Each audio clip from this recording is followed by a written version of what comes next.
The Israeli Prime Minister has voiced hopes that a meeting with the US President in Washington this Monday can help advance a ceasefire deal.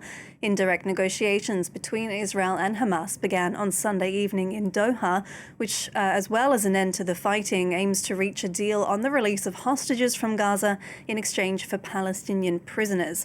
On Monday, Palestinian sources told Reuters that the first round of talks ended inconclusively, a perennial sticking point being whether the ceasefire will lead to the full withdrawal of Israeli troops from Gaza and end the war altogether. Donald Trump, whose policies have largely aligned with Israel's own priorities, pledged last week to be very firm with Netanyahu on ending the war without saying what that would entail. Let's take a listen to the Israeli Prime Minister. We are working to achieve the deal that we have discussed under the conditions that we have agreed to. I have sent a team to negotiate with clear instructions, and I think that this meeting with President Trump can definitely help advance this deal, which we are all hoping for. For more on this story, we can cross to our correspondent in Jerusalem, Noga Tarnopolsky. Noga, Netanyahu's under immense pressure then to secure a ceasefire and bring hostages home. That's what a majority of Israelis want to see. Will this finally be the moment Israel signs a deal?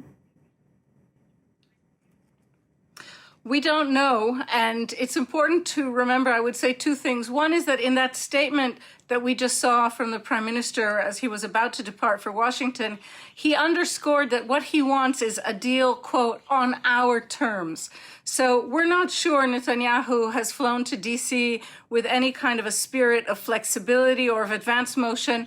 The team that he sent to negotiate on Israel's behalf in Doha is not at all the kind of a team that is authorized to make decisions or to actually take concrete steps on Israel's behalf. So right now, we have to say that things look a little bit doubtful, and Netanyahu is facing immense and opposing pressure from the President of the United States, on the one hand, who has said very clearly he wants to see this war over, and the people of Israel, the majority of the people of Israel, who similarly want to see this war over.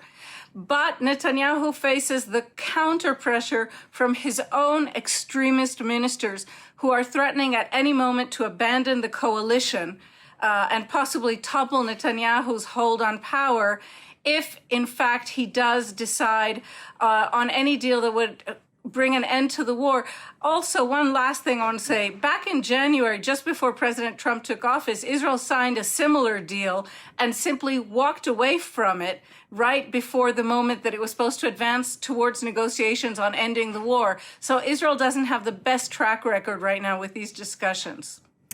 And this trip to Washington was expected to be a major victory lap for the Israeli Prime Minister after joint airstrikes with the US on Iran. But is that actually what it's shaping up to be?